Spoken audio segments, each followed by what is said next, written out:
हाँ देखो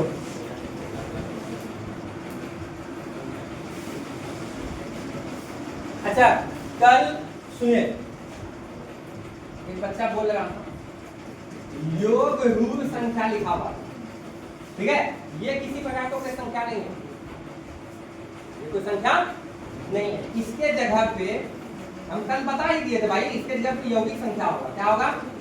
ऐसे ही किसी टाइप का ये संख्या नहीं। रूप का मतलब होता है अभाज्य, ये सब पढ़ा दिए हैं लेकिन फिर भी पूछा था तो बता देते हैं ये अभाज्य। यौगिक का मतलब होता है भाज्य, ठीक है। चलिए आगे बढ़ते हैं। कितना नंबर तक बताए थे? 47। अब आते हैं 48। सुनो, निम्न में कौन परमेय संख्या है? निम्न में कौन परमेय संख्या? आइए देखते हैं। ये तो नहीं भाई, क्या कि सब 3 का पूर्ण वर्ग नहीं है, ठीक है, ये रूट में ही रह जाएगा। ये देखिए 2 रूट 2 है और फिर y रूट 2 है, तो रूट 2 खत्म कितना हो गया? 2। ये है परमेय, नहीं है। आगे चेक करने कोई जरूरत नहीं, अगर करोगे भी तो देखिए ये अपरमेय संख्या, ये भी क्या है? अपरमेय संख्या। 49 नंबर देखिए, ये कितना था? 48। क्या है ये? परमेय संख्या है। क्या है आपका? परमेय संख्या। 49 देखो, यदि q एक धनात्मक पूर्णांक है तो निम्नलिखित में से कौन धनात्मक विषम पूर्णांक है? तो आपको बखूबी पता है। सुनिए, ये हो नहीं सकता क्योंकि जब भी ये आठ के जगह है, जब भी यहाँ होगा तो इससे छोटा होगा, समझाएगा? ये हो नहीं सकता। ये आपका देखिए सम संख्या है, सम संख्या सम संख्या को जोड़ दिया तो सम मिलेगा, विषम तो होगा नहीं। ये भी सम संख्या है। अरे भाई 6 में 6 सम संख्या है ना, सम संख्याओं को कोई भी संख्या से सम या विषम से गुणा करो तो समझाए थे कि सम संख्याओं में अगर सम संख्या से या विषम संख्या से गुणा करोगे तो क्या मिलेगा? और फिर सम में सम जोड़ दोगे तो सम मिलेगा। तो ये भी तुम्हारा सम है, विषम नहीं है, तो आंसर तुम्हारा हो जाएगा ये। समझाए थे, बहुत अच्छे से समझाए भाई, ठीक है। आइए इसका आंसर कौन हो गया? 49 का 50 है। यदि दो संख्याओं का 925 है, 250 है, तो संख्या का गुणनफल क्या होगा? तो आप क्या जानते हो? दो संख्याओं का गुणनफल, दो संख्याओं का गुणनफल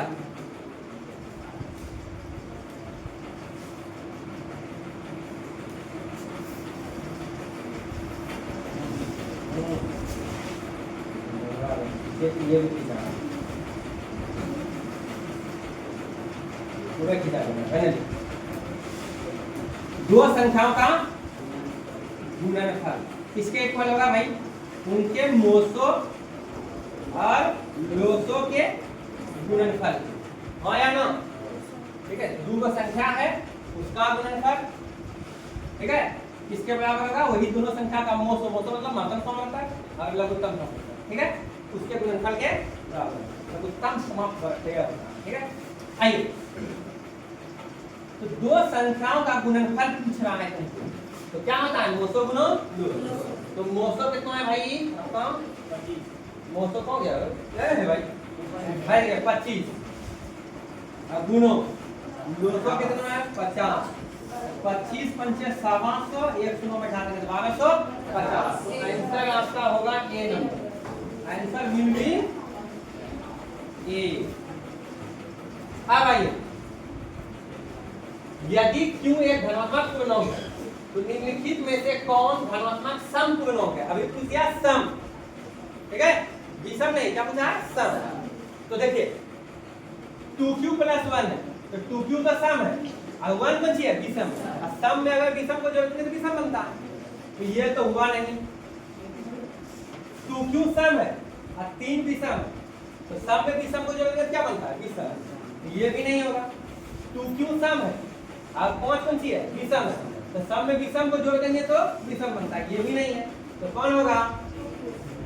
2q होगा। अरे हाँ या ना? ठीक है,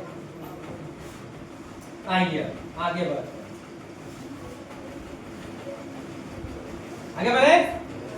उतारना है किसी को क्या इधर हाथ में पड़ा है कौन सा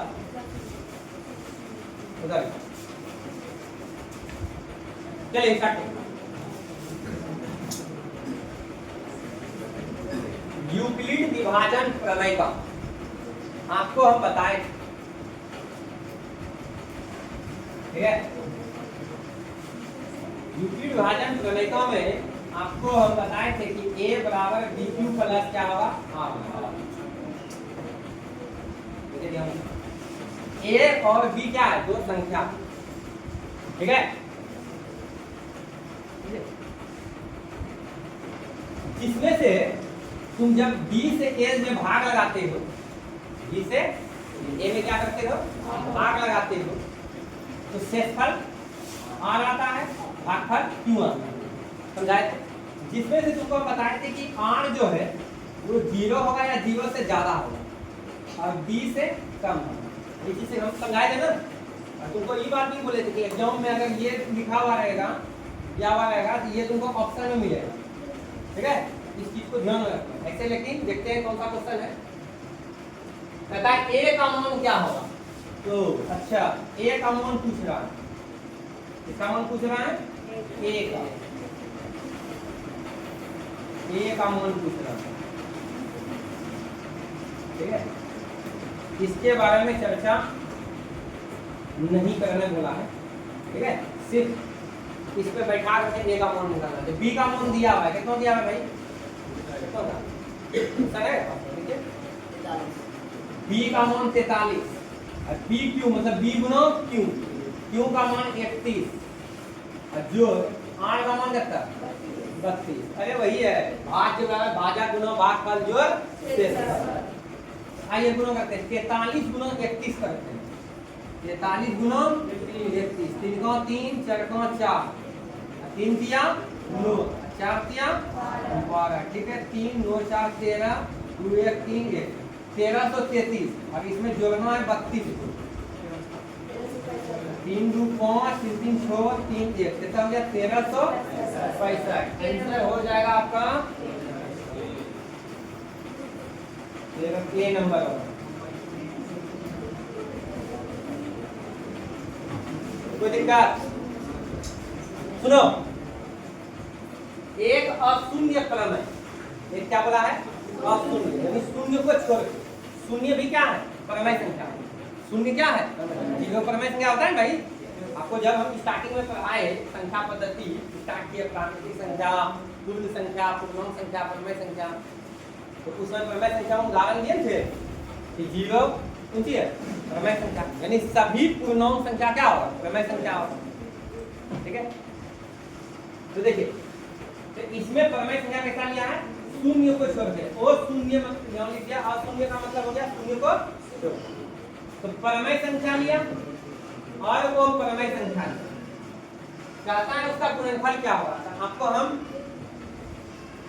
क्या बताए थे, परमेय संख्या को यानी अशून्य परमेय संख्या करना है, अशून्य परमेय संख्या को हम गुना कर देंगे, ठीक है।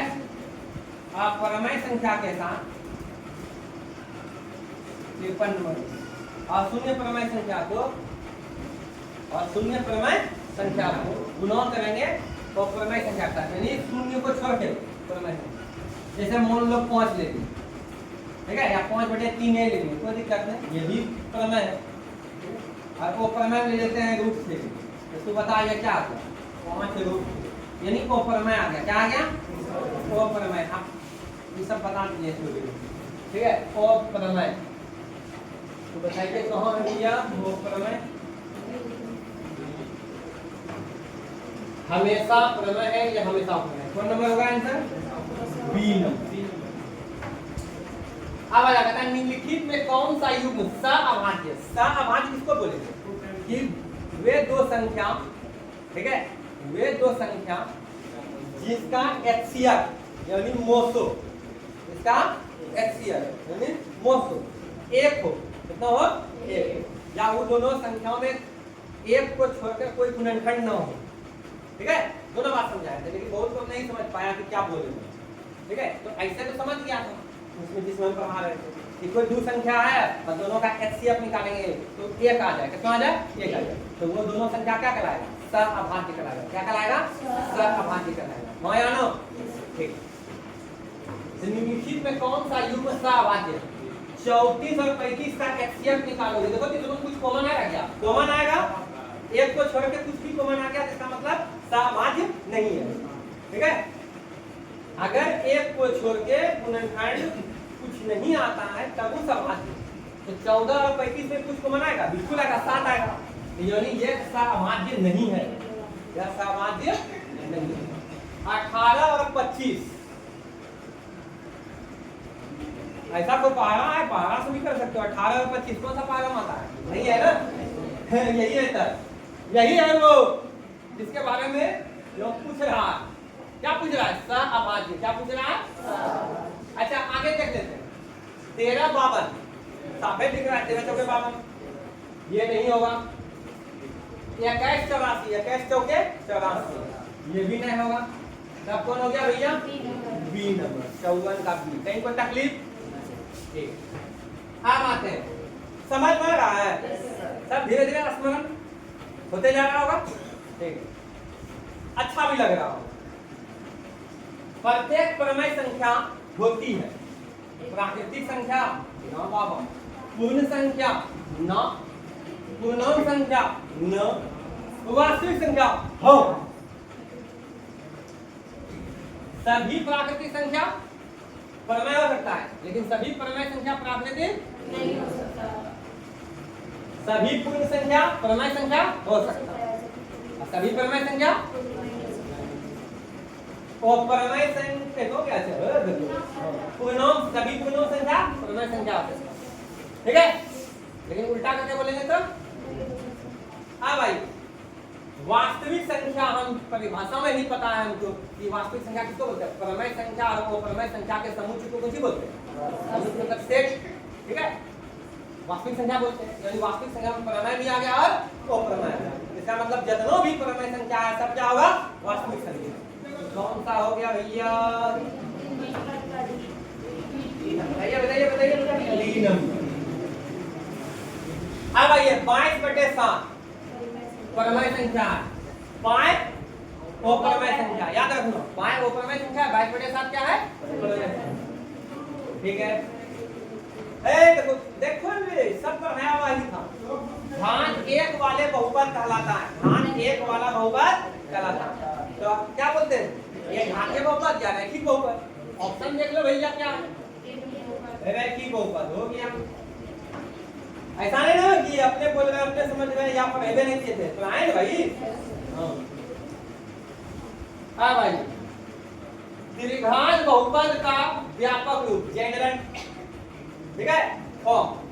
तो जनरल फॉर्म तो क्या बताए थे, त्रिघात बहुपद का नहीं, मैं तो यही लिख देते फिर मिटा देंगे, ax³ plus bx² plus cx plus d, यही बता रहे। जिसमें तुमको बोले थे a0 नहीं होगा, अगर a0 हो गया इसका कौन ही खत्म हो जाएगा, खाली बचेगा x² वाला, तो x² वाला तब तो इतिहास हो जाएगा। तो इसी वजह से ये नहीं होगा, यही नहीं होगा, मतलब यही होगा अपन त्रिघात होता है। ax³ plus bx² plus cx plus d कौन है भैया, बी नंबर है। यह शून्य घात वाला बहुपद कहलाता है, बोलिए अचर बहुपद क्या कहलाता है, क्या बोले थे, संख्या को न उठा लो। तो इसको हम ऐसे लिख सकते हैं x पावर 0, का हम जानते हैं किसी भी संख्या या अचर राशि जो भी है उसके पावर अगर 0 होता है तो उसका मान कितना होता है, 1। अरे हाँ या ना, तो x पावर 0 का मतलब क्या हो गया, 1। अब 5 गुना 1 कितना हो गया, 5। यानी सिंपल सी बात है, आप समझिए, अगर 5 है, ये इसको अचर पद बोलेंगे अगर ना, तो इसके साथ में अगर जो अक्षर लगाएंगे तो पावर उसका क्या हो जाएगा, 0। ठीक है, तो आपका आंसर यहाँ क्या हो जाना चाहिए, शून्य घात वाला, घात मतलब पावर, पावर शून्य घात वाला बहुपद। ठीक है, शून्य घात वाला बहुपद। अचर बहुपद कहलाता है। क्या कहलाता है? अचर बहुपद। अच्छा एक बात बताए थे, शून्य बहुपद का घात वो परिभाषित होता है, समझाए कि नहीं समझाए? ठीक है, ये सब बात ध्यान रखना है। पूछे हैं इसमें, पूछे। आइए, px बराबर 0 को कहते हैं शून्य बहुपद, अचर बहुपद, रैखिक बहुपद, इनमें कोई नहीं। बताइए, पहले एक बात बताओ, ये px सूचित करते हैं किसको? बहुपद। किसको? बहुपद। अब बराबर क्या आया है? 0 आया। ठीक है, तो बताइए ये शून्य बहुपद होगा या अचर बहुपद होगा या रैखिक होगा या इनमें से कोई नहीं?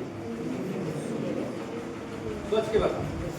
सबसे पहले बात ये बताते हैं, देखो px qx ये सब क्या है? बहुपद को सूचित करते हैं। बहुपद को क्या करते हैं? इससे सूचित करते हैं। अगर हम x का मान कुछ भी रखेंगे और उसका वैल्यू दे दे 0, क्या दे दे? 0 दे दे। ठीक है, ये शेषफल कहलाता है। ये क्या कहलाता है? शेषफल कहलाता है। क्या कहलाता है आपका? शेषफल कहलाता है। अब आइए, अचर बहुपद यहाँ बोला, क्या बोला है? अचर बहुपद। तो हम कहते हैं कि यहाँ पे जो कोई भी अचर बहुपद लिखेंगे 5 बराबर 0, तो ये क्या होगा? ऐसा कभी संभव है? ये 0 मान लेते हैं। एक मिनट सुनो, पहले बात बता, पहले सुनो, ध्यान समझिएगा, समझिए। देखो, मान लो हम 5 लिखें, इसको हम क्या लिखेंगे? px बराबर 5 है, ये बहुपद क्या है? 5 है। अगर इसको ऐसे लिखेंगे 5x बराबर क्या? 0। अगर मान लो 5x है, तो इसको हम क्या लिखेंगे? px बराबर 5x, क्या लिखेंगे?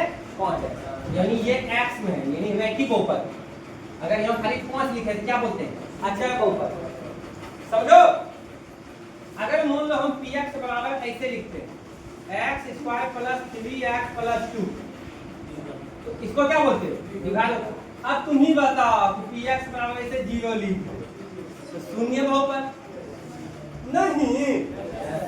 अरे हाँ या ना? तो बताइए कौन सा होगा भाई? ए नंबर होगा, जो मार्क दिया हुआ ए नंबर, तो ग्राफ को एक मिल जाएगा। आइए, निम्नलिखित में कौन बहुपद नहीं है? निम्नलिखित में कौन बहुपद नहीं है? तो आपको हम डिटेल में बताने के बाद भी तुमको एकदम शॉर्ट तरीका बोले थे, ज्यादा कुछ नहीं देखना। चर राशि पर पावर देखना। चर राशि पर पावर क्या होना चाहिए? और ऋणात्मक पूर्ण। क्या होना चाहिए? यानी ऋणात्मक को छोड़ के, तो ऋणात्मक को अगर हम छोड़ देंगे तो 0 1 2 3 4 5 6 ही होगा। नहीं समझा? याद दिलाते हैं समझिए। अभी बहुपद को पहचानने के लिए समझाते हैं, सुनो। बहुपद को पहचानने के लिए समझाते हैं भाई। क्या बोले थे कि अगर चर x में ऐसा बीजीय व्यंजक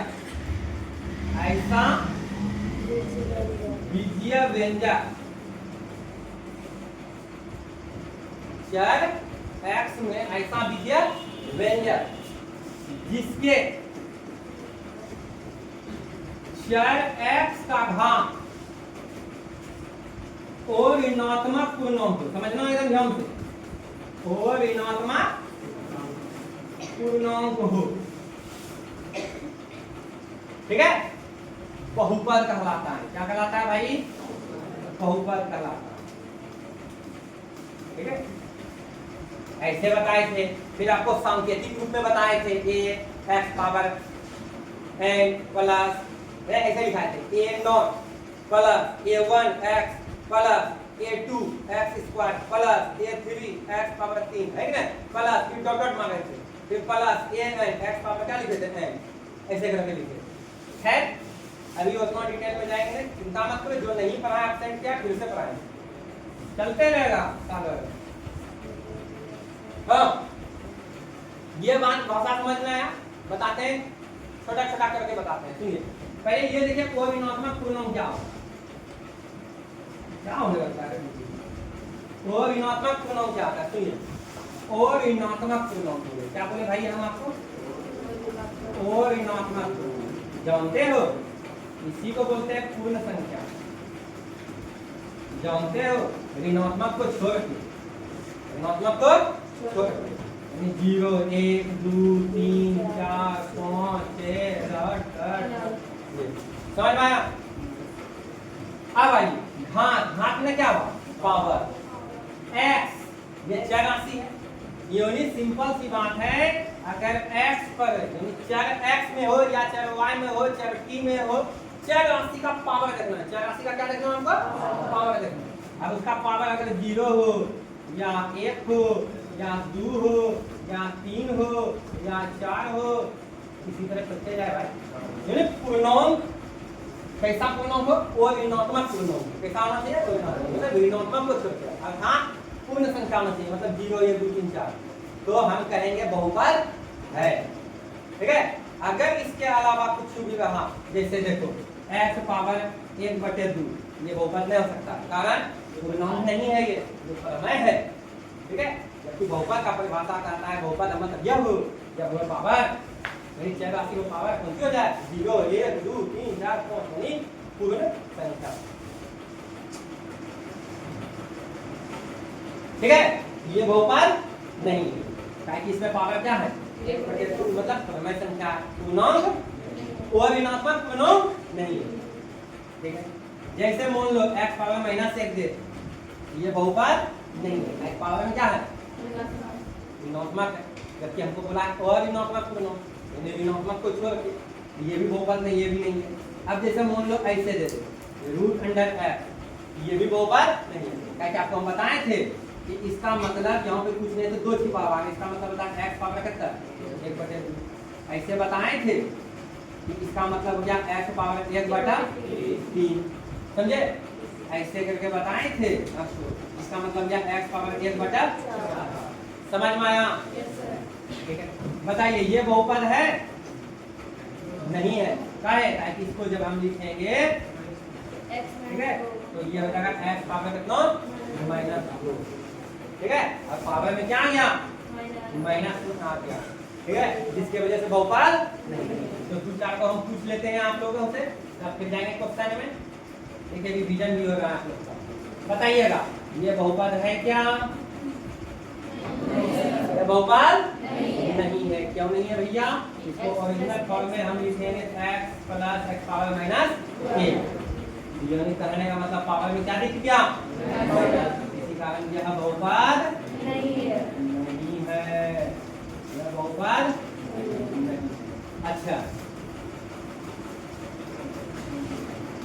ये बहुपद है क्या? बिल्कुल है, बिल्कुल है। इसको लिखिए ओरिजिनल रूप में, लिखिए 5x पावर 1 - 3x पावर 0। देखिए क्या राशि पावर 2 है, 1 है, 0 है, पूर्ण संख्या अर्थात पॉलिनॉमियल पूर्णांक है। इसका कहने का मतलब यह बहुपद है। यह बहुपद है। अच्छा ये बताना तो भाई,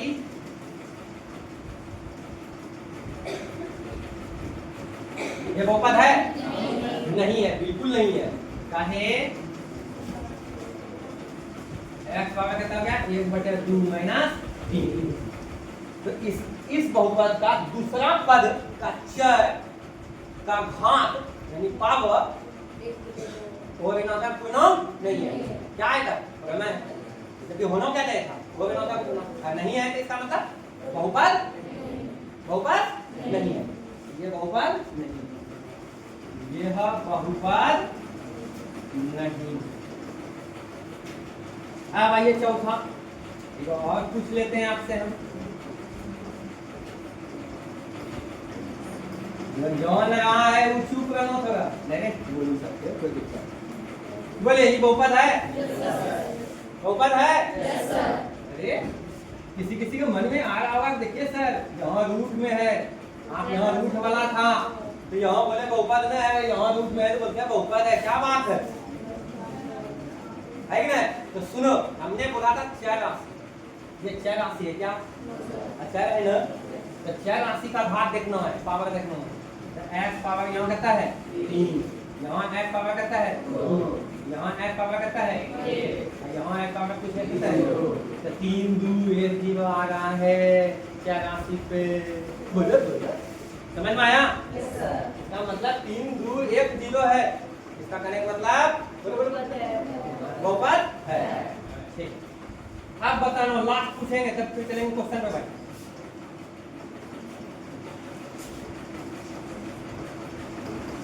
बोलो बहुपद है? बिल्कुल नहीं, क्यों नहीं होगा? तो ओरिजिनल फॉर्म में लिखते हैं भाई plus x power minus 2 minus कौन, देखिए पावर 2 यहाँ माइनस 2 यहाँ x पावर को देखो 0, तो इसका दूसरा पद के चर का घात, घात ना पावर किसमें है? माइनस में, किसमें है? इसके वजह से बोलिए ये बहुपद आया समझ में। आइए फटाक से आंसर देखते हैं, क्वेश्चन जो था मेरा उससे बात करते हैं। आइए, निम्नलिखित में कौन बहुपद नहीं है? ये देखिए 1/x + 1 चार राशि नीचे में घर में है, ठीक है, ये बहुपद नहीं होगा। चलिए ये नहीं हुआ बहुपद, ये बहुपद नहीं हुआ। अच्छा पूछा कौन बहुपद नहीं? यही बहुपद नहीं हुआ, ये तो है x पावर 3 है, ये x पावर यहाँ 1 है, ये भी बहुपद है। यहाँ x² है, यहाँ x पावर 1 है, यहाँ x पावर 0 है, तो ये भी बहुपद, ये भी बहुपद, ये भी बहुपद, लेकिन ये बहुपद नहीं है। अब क्वेश्चन आंसर क्या पूछा था? कौन बहुपद नहीं है? तो ये डी नंबर बहुपद नहीं। समझ में आया? समझ में? ठीक है। त्रिघात बहुपदों के शून्यंकों की संख्या कितनी होती है? 3। और द्विघात का 2। एक घातिया का 1। समझ में आया? पर आया नहीं सब? ठीक है, तो इसको मान लो आंसर भैया कौन है? भैया त्रिघात बहुपद के शून्यंकों की संख्या कितनी है? 3। चतुर्घात वाले बहुपद का शून्यंकों की संख्या 4। द्विघात बहुपद x² - 3 के शून्य कौन है? बताओ। x² - 3 ये तुम्हारा शायद उदाहरण में है, तो बताइए क्या होगा? क्या बोले थे ऑब्जेक्टिव में कभी भी पूछे, ठीक है, गुणनखंड तुमको आता है ना, बस उसी को बराबर जीरो करके फटाक से बनाता हूं। देखो इधर x² - 3 का शून्य को बराबर कितना कर दिए? 0। गुणनखंड करने सिखाया, स्क्वायर बराबर कितना? 0। एक बार जोड़ देंगे, एक बार क्या कर देंगे? घटा देंगे, बराबर कितना हो गया? 0। या तो ये 0 होगा या तो ये 0 होगा, या तो x + 3 बराबर 0 या x - √3 बराबर 0, या तो x + √3 बराबर 0 या x - √3 बराबर 0। इसे समझाएंगे क्या? समझाएंगे तो आ गया भाई। पहले हम गुणनखंड सिखाएं आप लोग, तब जाकर के ये चीज सिखाएं। तो बताइए -√3 और x आवर +√3, तो आंसर जो है तुम्हारा -√3 और +√3। पर लेकिन आगे पूछा सकता है, पहले √3 लिखा और फिर बाद में -√3 लिखा, और कभी-कभी मिला के लिख देता है, ऐसे करके याद है? बताए थे, एक बार प्लस एक बार माइनस, दोनों है, 2 है, एक साथ लिख दिया। तो आइए कौन सा है? ये तो नहीं है, ये भी नहीं है, क्या दोनों माइनस है, √3 तो है, ये भी नहीं है, तब कौन है? नहीं समझ में आया? शायद नहीं पढ़ाए। आइए अब आते 64 नंबर के तक। 64, अरे भाई पलट पाए जाए 64 इसमें है क्या? इसमें है 64? है, चल इसी में बताएं, खाली जगह मिलेगा, क्या मिलेगा? खाली जगह मिलेगा। सुनो, इन नंबर क्लास में भी पढ़ा है ये बहुपद x² - k x - 42 का एक शून्यक -2 है, k का मान बताइए। बताइए 9th क्लास में है कि नहीं? ठीक है, हम 10th में भी बताएं अपने मन से, गाइड की किताब से खाली पहुंचने चलेगा आपका एनसीईआरटी बुक से। आइए तो देखो, बहुपद x² - k x - 42 का एक शून्यक क्या है? -2। तो शून्यक यानी इस बहुपद को 0 कर देगा, अर्थात x का मान, बहुपद किसमें दिया हुआ? x में, चर x में है, ठीक है, तो x का मान कितना है आपका? -2। x का मान कितना है आपका? -2। x का मान -2। पहले लिख लेते हैं पी एक्स आपका क्या है भाई, पी एक्स आपका हो गया एक्स स्क्वायर माइनस के एक्स माइनस 42 क्या है एक्स स्क्वायर माइनस के प्लस 42 ये बहुपद है, ठीक है। देख लेते गलती लिखे होंगे तो माइनस 42 है, उसका शून्य माइनस 2 है, कहता है के का मान ज्ञात करो माइनस 2।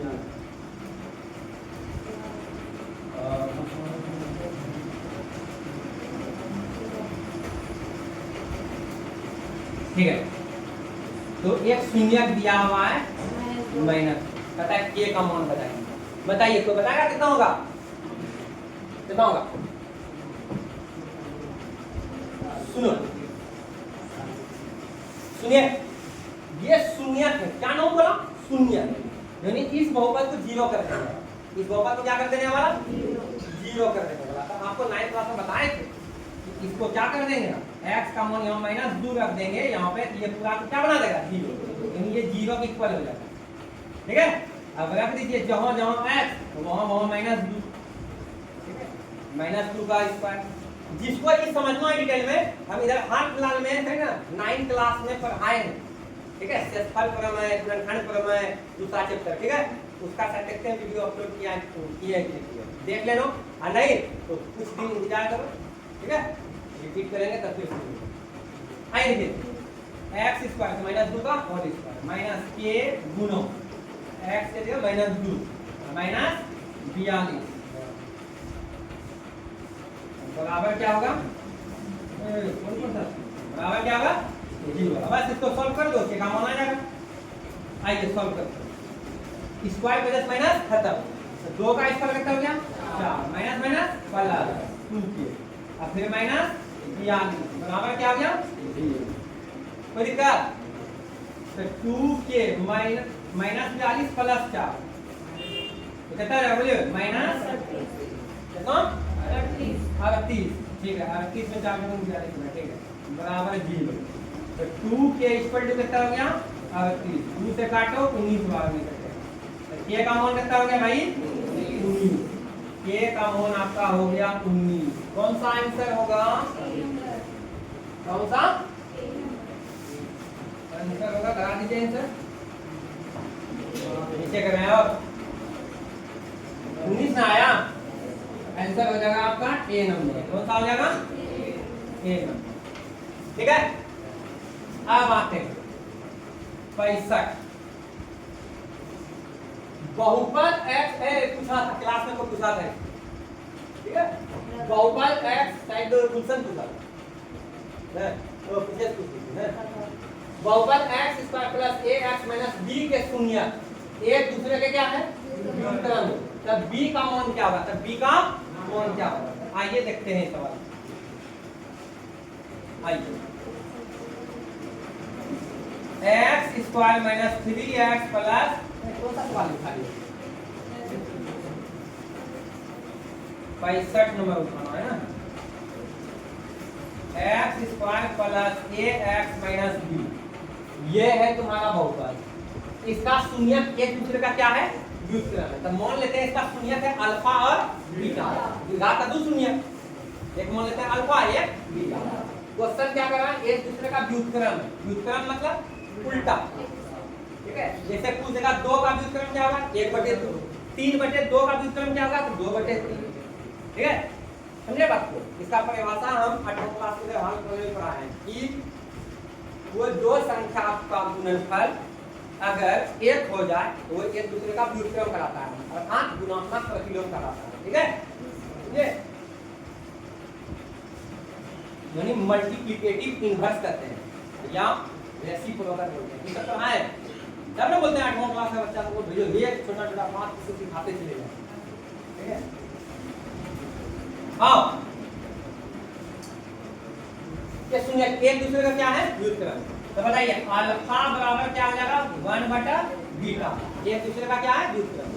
अब तुम बताओ इधर चले जाएगा अल्फा बीटा बराबर क्या हो गया 1, अब बताइए शून्य अंकों का ये क्या बन गया गुणनफल, और शून्य अंकों का गुणनफल क्या आता है c/a, है ना।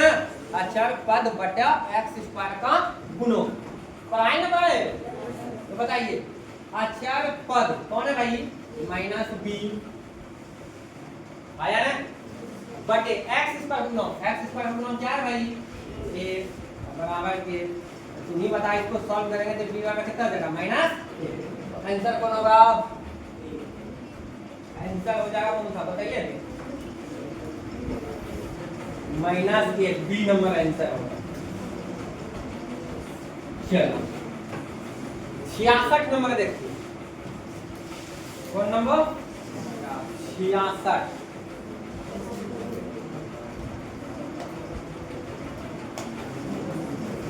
गप नहीं समझ में नहीं आ रहा क्या, आज पर आए भाई ये सब, फिर एग्जाम लिए उसमें तुमको देखने को मिल रहा और ज्यादा समझ में आना चाहिए, अभी कितना दिन हुआ है खत्म करने में, भोपाल रिजल्ट पर आए थे। आइए x स्क्वायर -3x प्लस 5 ये शून्य अल्फा बीटा हो, 1/अल्फा प्लस 1/बीटा, क्या आपके बुक में था, खुद से बनाए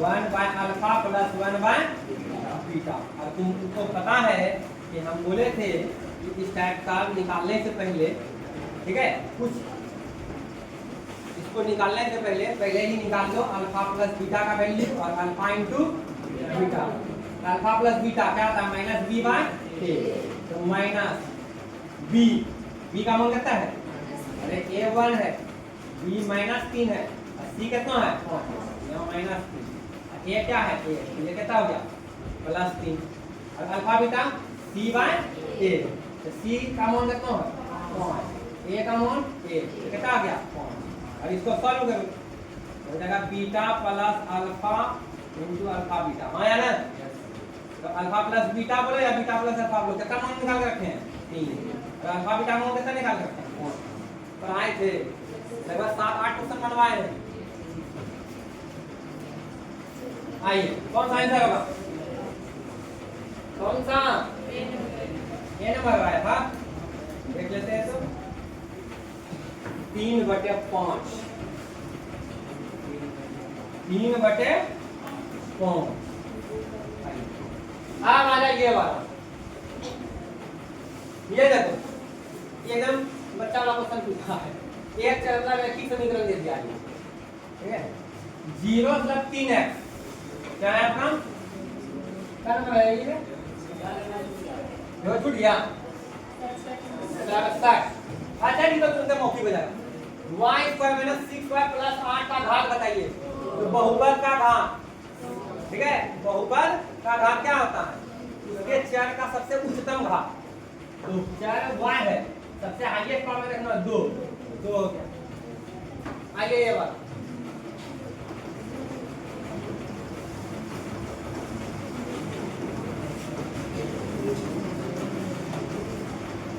देखो ऐसा नहीं कि खाली हम ही बकते जा रहे हैं, आ रहा है समझ में, रिवीजन हो रहा है ना, ठीक है, होने लगता है। देखो एक जात को क्या दिया है, एक जात को एक लिखा है, x वाला को x दे दो, बिना x वाला को बिना x दे दो, ठीक है, अगर हमको x का मान निकालना हो, तुम जानते हो कि एक आदत है, ठीक है, कि जिसका मान निकालते हैं उसको बाएं तरफ लिखते हैं, लेकिन ऐसा कोई जरूरी नहीं। तो आइए 0.3 है, ये प्लस 0.3 7x, इधर आएगा क्या -0.37, अब -0.3, ये -0.37, इधर जगह क्या हो +0.37, 37 में बोलेंगे, क्या बोलेंगे 3 के बोलते हैं, ठीक है। आइए दशमलव का देखने के बाद किसी को है ना, ठीक है, पहले ये बताना मैंने नहीं दशमलव तो देख करके रहने होना चाहिए, काहे कि बेसिक क्लास में भी पढ़ा है, अब चिंता मत करो, जो नहीं पढ़ा है ठीक है। फिर 1 जून से बेसिक क्लास स्टार्ट कर रहे हैं, उसमें यही सब बताएंगे। पहाड़ा से स्टार्ट करेंगे, ठीक है, साधारण जो घटा, उसके बाद दशमलव का जो घटा, भिन्न का जो घटा बताते हुए निकलेंगे, ठीक है। आइए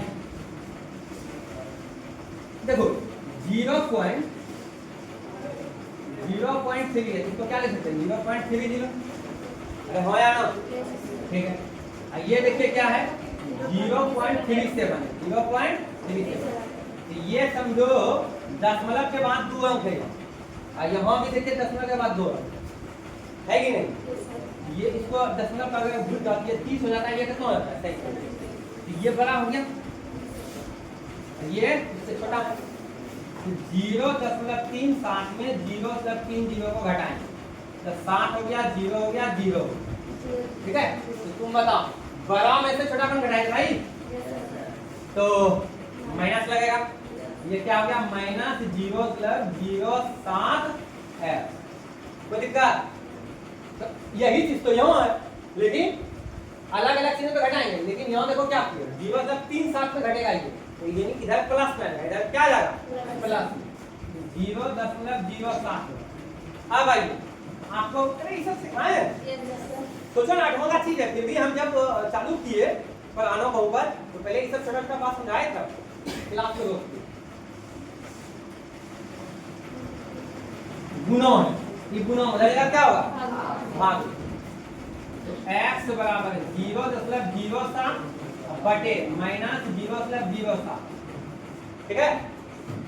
ये उड़ा दिए, ऊपर 1 हुआ, 2 अंक है तो 2 शून्य, इसको उड़ाएंगे नीचे 1, ऊपर से दशमलव उड़ा को तो नीचे कितना चाहिए, और उसके बाद दशमलव बाद क्या हुआ तो शून्य, ये खत्म, तो 7/7 काट के कितना हो गया 1, तो x का मान उसको माइनस से कहा है, ठीक ठीक ठीक माइनस यहाँ देंगे, क्या होगा 1/-1 यानी -1, तो आंसर होगा -1, आंसर क्या होगा रे -1, कौन है भाई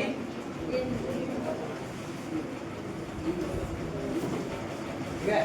और बचा सवाल क्या को बचा रहे 2 को, मैथ में 2 को बचा, फिर उसके बाद फिजिक्स है, चलिए 69 द्विघात बहुपद x × 2x - 5 - 3 के शून्यंकों का योग बताइए। देखो ये वाला सवाल खत क्या क्या रे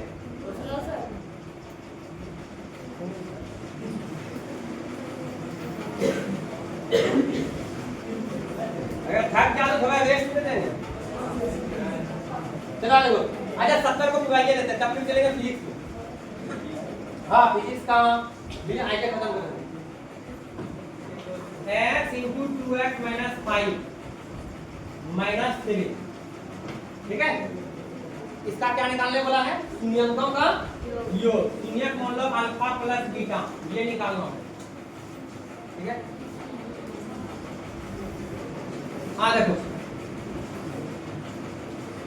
गुणों कीजिए 2x² + -−−5x - 3, कोई का हाँ भाई ये द्विघात ऊपर है, हाँ या ना, तो a का मान बोलिए 2, b का मान बोलिए 5, c का मान बोलिए -, अल्फा प्लस बीटा क्या आता है -b/a, माइनस b का मान -5, a का मान 2, -10 प्लस 5/2, जो 5/2 मारा होगा उसको 1 नंबर मिल गया, कौन नंबर होगा d नंबर।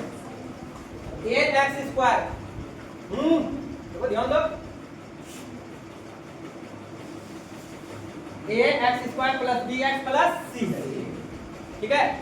तो 8x² + bx + c है, ये क्या है द्विघात ऊपर है, ये क्या है द्विघात ऊपर, और साइड बाटे तुम ही बोल लेंगे जो आप बोल देते हैं, यहाँ ध्यान दो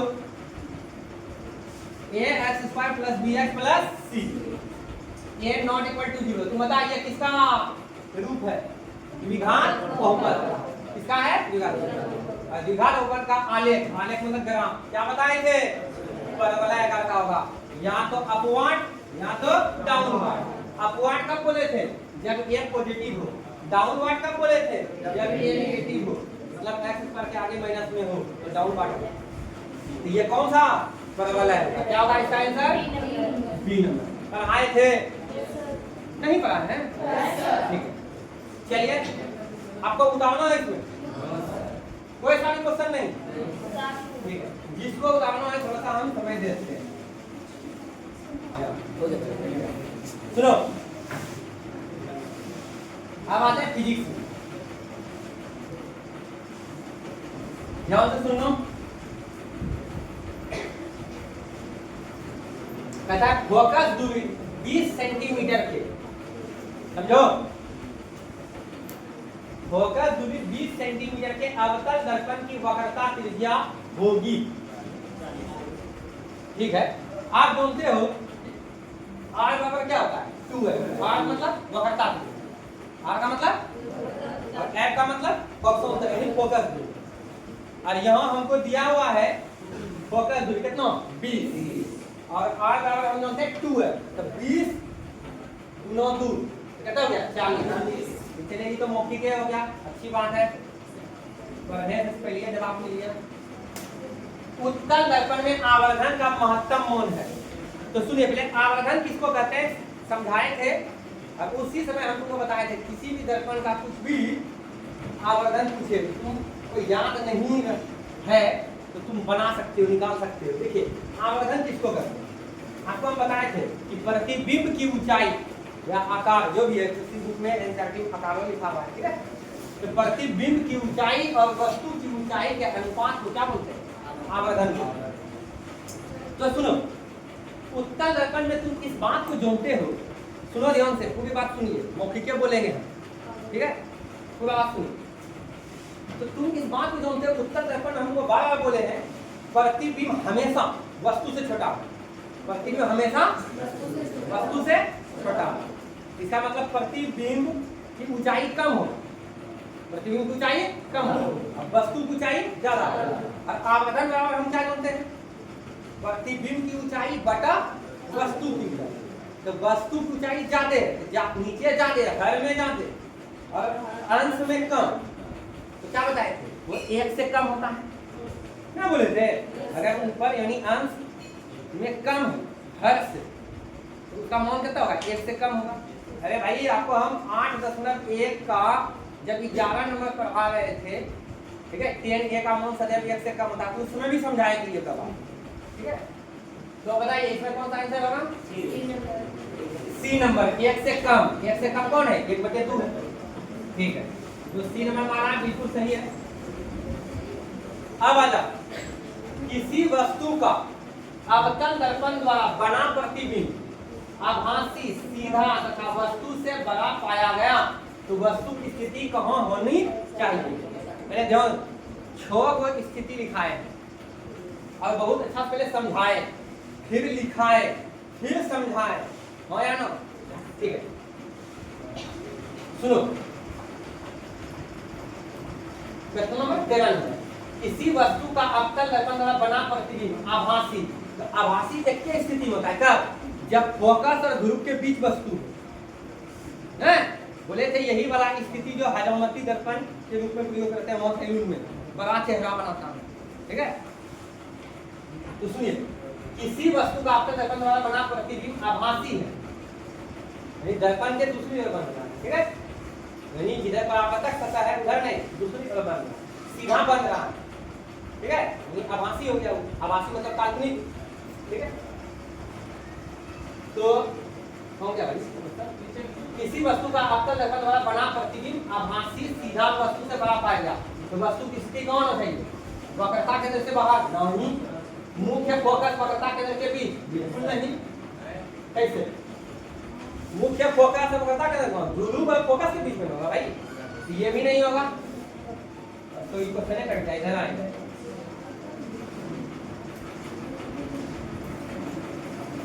तो कट गया क्या? कहाँ पर? हाँ, तो देखो ये भी नहीं होगा, ये भी नहीं होगा, वक्रता केंद्र पर नहीं भाई, वक्रता केंद्र पर तो बराबर बनता, उल्टा बनता। दर्पण के ध्रुव और मुख्य फोकस के बीच डी नंबर होगा, ठीक है। अब आ जाओ, फोकस से ध्रुव की ओर होने पर अवतल दर्पण में आवर्धन का मोड़ बढ़ता है या घटता है या अचल रहता है या नहीं। समझो, तुमको क्या बताए थे कि ध्रुव की ओर अगर जो जाओगे, वस्तु को ध्रुव की ओर जो लेते जाओगे, नहीं समझे? याद कीजिए, आपको हम बताए थे, सुनो ध्यान दो, ये P है, ये C है, सॉरी ये भाई, ये F है, ये C है। सुनो, वस्तु अनंत पे था तो प्रतिबिंब फोकस पे बनता, तो प्रतिबिंब छोटा था, वस्तु बहुत बड़ा होता। फिर वस्तु को लाए हम वक्रता केंद्र से परे, यानी वक्रता केंद्र अनंत के बीच, तो प्रतिबिंब यहाँ बना। तो अभी भी प्रतिबिंब क्या है? छोटा। अब फिर वस्तु को लाए वक्रता केंद्र पे, तो प्रतिबिंब वक्रता केंद्र पे बना, अब दोनों बराबर होगा। फिर वस्तु को हम ले गए वक्रता केंद्र और फोकस के बीच, ठीक है, तो प्रतिबिंब वक्रता केंद्र से परे बना और प्रतिबिंब बड़ा होने लगा। फिर वस्तु को ले गए फोकस के, तो प्रतिबिंब कौन बना? अनंत, तो बहुत बड़ा बना। अब फिर उसके बाद जैसे वस्तु को यहाँ ले गए फोकस और ध्रुव के बीच में, तो प्रतिबिंब दूसरी ओर बन गया दर्पण का बहुत बड़ा बना, वस्तु से बड़ा बना, वस्तु से बड़ा बना, सीधा बना है। और फिर उसके बाद आभासी बना, यही ना? तो अब क्या बोला यहाँ? क्वेश्चन पढ़िए, क्वेश्चन क्या बोला? ये बात जो बताया, ठीक है, ये अवतल दर्पण है और इधर हम अगर हम बढ़ते जाएंगे ध्रुव की ओर, तो तुमको हम बताए हैं कि अनंत पे अगर वस्तु रहेगा तो प्रतिबिंब कौन बनेगा? फोकस पे बनेगा, ठीक है। छोटा बनेगा, बहुत छोटा बनेगा वस्तु से। फिर वस्तु को हम अगर वक्रता केंद्र से परे लाएंगे, यानी वक्रता केंद्र अनंत के बीच में लाएंगे, जैसे ये मान लो यहाँ पर लाएंगे, तो प्रतिबिंब कहाँ बनेगा? यहाँ बनेगा, ठीक है। फिर वस्तु को हम वक्रता केंद्र पे लाएंगे, तो प्रतिबिंब कहाँ बनेगा? वक्रता केंद्र पे बनेगा। अब बराबर बनेगा, कैसा बनेगा? बराबर बनेगा, ठीक है। फिर वस्तु को हम वक्रता केंद्र और फोकस के बीच लाएंगे, तो प्रतिबिंब कहाँ बनेगा? तो प्रतिबिंब वक्रता केंद्र से परे बनेगा, अनंत और वक्रता केंद्र के बीच बनेगा, ठीक है। तो क्या हो जाएगा? वस्तु से बड़ा बनेगा। फिर उसके बाद वस्तु को हम फोकस पे लाएंगे, तो प्रतिबिंब अनंत पर बनेगा, प्रतिबिंब अनंत पर बनेगा, बहुत बड़ा बनेगा, ठीक है, यानी वस्तु से बहुत बड़ा बनेगा, अनंत पे बहुत बड़ा बनेगा। फिर हम वस्तु को फोकस और ध्रुव के बीच लाएंगे, ठीक है, तो प्रतिबिंब दर्पण के दूसरी ओर, काव्यतक सतह के दूसरी ओर, ठीक है, सीधा बनेगा, वस्तु से बड़ा बनेगा और काल्पनिक बनेगा। तो क्या देखें? वस्तु को इधर हम करते गए, ठीक है, तो प्रतिबिंब बढ़ता है, ठीक है। वस्तु को अगर हम फोकस से यानी कि ध्रुव की ओर लेते गए, तो प्रतिबिंब का हाइट, ऊंचाई जो है बढ़ते चला जाता है। अब तुम ही बताओ कि ये जो है ऊंचाई बढ़ेगा प्रतिबिंब का, प्रतिबिंब को h2 सूचित करते हैं और वस्तु की ऊंचाई को h1 से सूचित करते हैं, ठीक है। तो आवर्धन बराबर हम जानते हैं प्रतिबिंब की ऊंचाई बटे वस्तु की ऊंचाई। तो प्रतिबिंब की ऊंचाई, प्रतिबिंब की ऊंचाई अगर बढ़ेगा तो वस्तु की ऊंचाई घटेगा। तो तुम इस बात को जानते हो कि अगर हम ऊपर बड़ा होगा, अगर मान लो कि ऊपर 5 है नीचे 3 है, ये 1 से ज्यादा होगा, ठीक है। हम वो बात नहीं कर रहे 1 से ज्यादा, हम बात हमारा बढ़ेगा कि घटेगा। अब देखो ऊपर बढ़ाते जाते हैं और नीचे कम करते जाते हैं, ऊपर बढ़ाते जाते हैं नीचे कम करते जाते हैं, ऊपर बढ़ाते जाते हैं नीचे कम करते चले जाते हैं, ठीक है। तो देखो तो क्या हो रहा है? बढ़ता हुआ मान मिल रहा है, ठीक है। ये देखिए 2 दिया 6 हो गया, ठीक है। फिर उसके बाद ये 7 हो गया, ये तुम्हारा 16 हो जाएगा। इसको जब सॉल्व करेंगे 8 भागा 1/2, 8 गुणो 2 कितना हो गया? 16, ठीक है। तो कहने का मतलब ये हुआ कि वस्तु को अगर हम ध्रुव के पास लेते चले जाएंगे, ध्रुव की और बढ़ते चले जाएंगे, तो आवर्धन का मौन बढ़ता जाएगा, आवर्धन का मौन बढ़ता जाएगा, तो आवर्धन का मौन बढ़ता जाएगा। तो देखिए यहाँ पे आंसर क्या हो जाएगा, क्वेश्चन क्या है, फोकस से ध्रुव की ओर आने पर अवतल दर्पण में आवर्धन का मौन क्या होता है, बढ़ता है, ये होगा।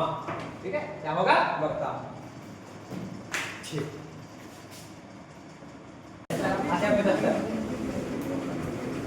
एक अवतल दर्पण के प्रधान अक्ष पर चलती चींटी का प्रतिबिंब सीधा है और बढ़ता जा रहा है, तो चींटी की गति की दिशा है, बताइए, फोकस से वक्रता केंद्र की ओर, फोकस से ध्रुव की ओर, ध्रुव से फोकस की ओर, बताइए अभी क्या बताए, फोकस से ध्रुव की ओर, कौन सा आंसर होगा, फोकस से ध्रुव की ओर। अब आइए, किस दर्पण द्वारा प्रतिबिंब सीधा एवं छोटा होता है, तो तुम बताओ कौन सा होगा, उत्तल होगा, कौन सा होगा, उत्तल। छोटा जैसे बोल दे और सीधा बोले उत्तल, और सीधा और बराबर बोल दे तो समतल।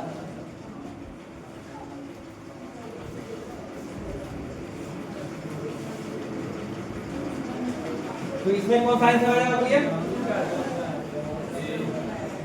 हाँ भाई, समतल दर्पण द्वारा बना प्रतिबिंब हमेशा काल्पनिक होता है, ठीक है। किसी वस्तु का आवर्धित प्रतिबिंब बनता है, आवर्धित प्रतिबिंब किससे बनता है, बड़ा प्रतिबिंब किससे बनता है, अवतल दर्पण से। समतल से तो बराबर बनता है, उत्तल में छोटा बनता है प्रतिबिंब, ठीक है। वस्तु काल्पनिक प्रतिबिंब हमेशा कैसा होता है, सीधा होता है, ठीक है।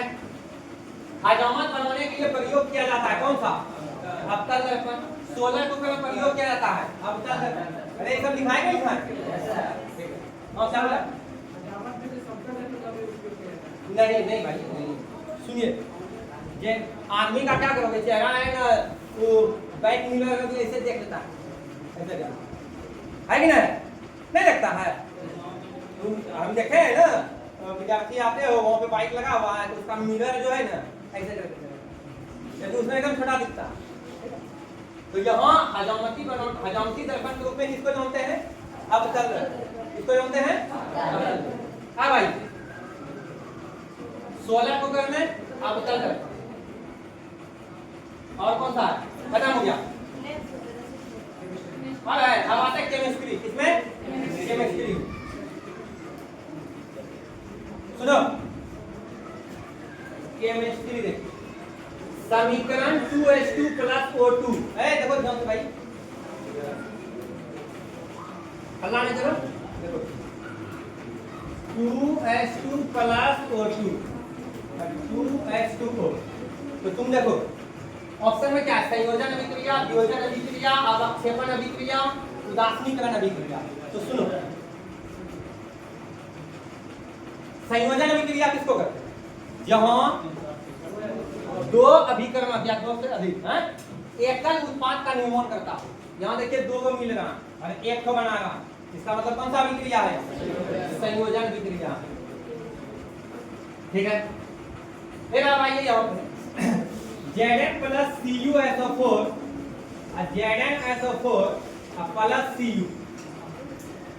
किस प्रकार का अभिक्रिया, तो हम आपको क्रियाशीलता से नहीं लिखाए थे, और बखूबी इस बात को समझ चुके हो तुम कि Zn जो है ज्यादा क्रियाशील है किससे, कॉपर से। तो कॉपर को क्या कर देगा, ये विस्थापित कर देगा, यानी हटा देगा, ठीक है। और क्या बना दिया, ZnSO4 + Cu। तो बताइए ये चीज कहाँ पर आता, कौन सा अभिक्रिया, विस्थापन अभिक्रिया या प्रतिस्थापन अभिक्रिया, जैसा ऑप्शन में वैसा लिखें, विस्थापन, तो बी नंबर आंसर होगा। अब आइए 2Cu + O2, 2Cu, इसी पे तुम लोग चर्चा किया और इसी वजह से ऐसा क्वेश्चन हम दिए। तो बताओ ऑक्सीजन का जुड़ना, ऑक्सीजन का जुड़ना क्या बोलते हैं उसको, उपचयन यानी ऑक्सीकरण। फिर से सुनिए, उपचयन बोलो या ऑक्सीकरण बोलो, इंग्लिश में ऑक्सीडेशन बोलो, ठीक है, समझे। अगर ऑक्सीजन जुड़ रहा है, ठीक है, ऑक्सीजन का योग हो रहा है, ठीक है, ऑक्सीजन जुड़ रहा है और या हाइड्रोजन निष्कासित हो रहा है, यानी ह्रास हो रहा है हाइड्रोजन का, तो वहां पे उपचयन हो गया यानी ऑक्सीकरण हो गया, ठीक है। अगर ऑक्सीजन का ह्रास हो रहा है, मतलब ऑक्सीजन निष्कासित हो रहा है और हाइड्रोजन जुड़ रहा है, योग हो रहा है हाइड्रोजन का, इसका कहने का मतलब वहाँ पे अवकरण हो गया। अवकरण को बोलते हैं अपचयन। क्या बोलते हैं? अपचयन। तो यहाँ देखिए कॉपर के साथ में ऑक्सीजन जो है जुड़ रहा है, हाँ या ना? तो यहाँ ऑक्सीजन का योग हो रहा है, जिसका कहने का मतलब यहाँ पे तुम्हारा ऑक्सीकरण हो रहा है अर्थात उपचयन हो रहा है। और ऑप्शन देखते हैं क्या कहना है। ऑप्शन के हिसाब से ना उपचयन बोलेगा तो उपचयन लगाएंगे, ऑक्सीकरण ऑक्सीकरण बोल रहा है। किसके साथ जुड़ रहा है ऑक्सीजन? कॉपर के साथ, यानी कॉपर का ऑक्सीकरण हुआ। क्या हुआ? कॉपर। हाँ भाई, श्वसन किस प्रकार की रासायनिक अभिक्रिया है? बार-बार बोलते हैं, सब दिन बोलते हैं यार, ऊष्माक्षेपी बोले है ना, कल भी बोले, हल्ला मत करो, तुम लोग जानते हो श्वसन क्या होता है? एक ऊष्माक्षेपी अभिक्रिया है, हो या ना? चलिए, श्वसन किस प्रकार की रासायनिक अभिक्रिया है? ऊष्माक्षेपी। सी नंबर हो गया। प्राकृतिक गैस का दहन कैसी अभिक्रिया है? प्राकृतिक गैस मतलब मीथेन, इसका दहन हो रहा है, कैसा अभिक्रिया है बताइए? ऊष्माक्षेपी होगा। कौन होगा? ऊष्माक्षेपी। ऊष्मा को बाहर कर रहा है ना, और ऊष्मा शोषण यानी ऊष्मा को ले रहा है। वियोजन होगा क्या? उपचयन हुआ प्रक्रिया जिसमें ऑक्सीजन का क्या होता है? योग होता है। चलिए, उपचयन है भाई, उपचयन मतलब ऑक्सीकरण, ठीक है।